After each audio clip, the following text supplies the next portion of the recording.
Imagine this, a billionaire in a perfectly tailored suit, walking through the quiet halls of a small-town nursing home. Cameras flash as he signs a $1 million donation check. But just as he turns to leave, a fragile, trembling voice from behind whispers his childhood name, a name no one in his corporate world even knows anymore. Eli, baby. The pen slips from his hand. Time freezes. Because only one woman ever called him that, the woman who raised him when no one else would, his black adoptive mother, Ruth Johnson, the woman he lost 30 years ago.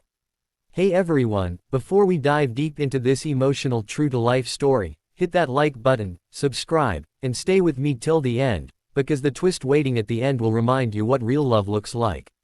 Now, let's go back 3 decades. Eli Thompson was just 6 when his biological parents abandoned him. He wandered the cold streets until Ruth, a nurse who worked double shifts just to afford rent, found him crying behind a grocery store.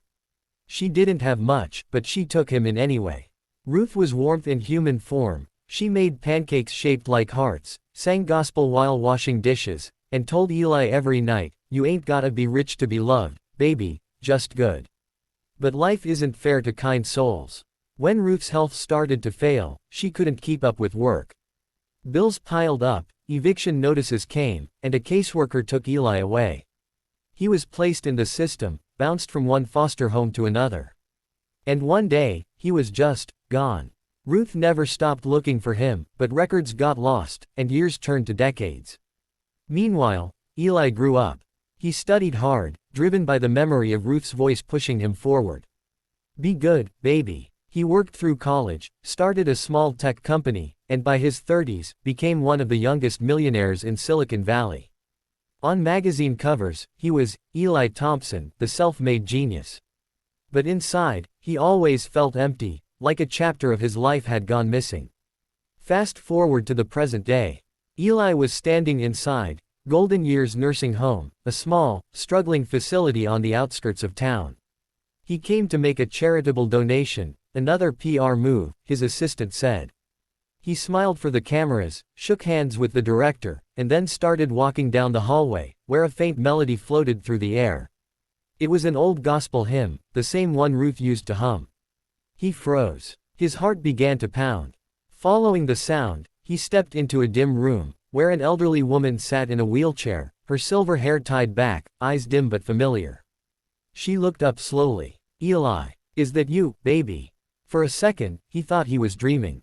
But then she smiled, that same soft, motherly smile that had carried him through every nightmare of his childhood. He dropped to his knees. Mom, it's me. It's Eli. Tears streamed down her cheeks as she touched his face with shaking hands. They told me you got adopted by someone else. I prayed every night, every single night, baby. He hugged her, sobbing like the lost child he once was. I looked for you too. But they said you moved, that you passed away. I never stopped thinking about you. Turns out, Ruth had lived a quiet, forgotten life. After losing her home, she volunteered at shelters, helping kids like Eli.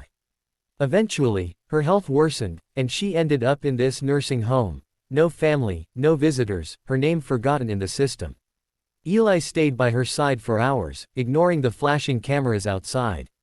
He canceled his flight, canceled meetings. For the first time, nothing else mattered. He transferred her to a private facility that night, hired the best doctors, and made sure she got everything she deserved. But Ruth didn't want luxury. She wanted time with her boy. Promise me one thing, she told him softly one evening, holding his hand. Don't just throw money at the world. Touch it, feel it, love it. 'Cause people remember kindness more than they remember gold. Months passed. Ruth's health began to decline again, but she died peacefully in Eli's arms, whispering, "You made me proud, baby." At her funeral, Eli didn't wear his $1 million suit. He wore a simple shirt Ruth once mended for him as a boy, the stitches still visible on the sleeve. He built a foundation in her name, the Ruth Johnson Home, dedicated to finding and reuniting lost foster children with their families. And every year, he visits the place where it all started, that small nursing home, not as a millionaire, but as Ruth's son. So, if you ever think your past doesn't matter, remember this story.